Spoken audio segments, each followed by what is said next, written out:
فلوس وكده. هسألك سؤال بجد والله العظيم، يعني سؤال مهني بحت. اسال يا مهيب. بس انا عارف ما انت مركز يعني. ما انا معاك اهو. اين رمضان صبحي بعد النادي الاهلي؟ رمضان صبحي مع بيراميدز حقق بطولة افريقيا، حقق كاس مصر، خلاص. ما بيلعبش يا كوكي. الانتر لا ما بيلعبش. ما لعبش فين؟ ما بيلعبش في بطولة افريقيا. لحظة بقى يا طارق، يبقى انت بتنسى انت كمان. ليه يا بس انا في واحد عايز ارد عليه بس مش هرد عليه يعني. انت بترد هو على مين اللي جاب الهدف التعادل في الدور قبل النهائي ضد اورلاندو.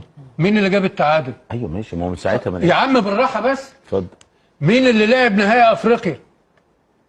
رمضان ما لعبش نهائي افريقيا؟ اللي فات ده؟ لعب لعب نهائي افريقيا. لعب ايه ده؟ هو لعب 75 دقيقة وغير. مش ده اللي انا اقصده. كابتن هو السؤال. أيوة. رمضان صبحي بتاع الاهلي هو رمضان صبحي بتاع بيراميدز؟ أيوة. هو ده السؤال. هو رمضان صبحي بتاع بيراميدز. هو ده السؤال. بس هي الاصابات هي اللي بعدت رمضان صبحي الفترة اللي فاتت. خلاص. رمضان صبحي راجع من تركيا.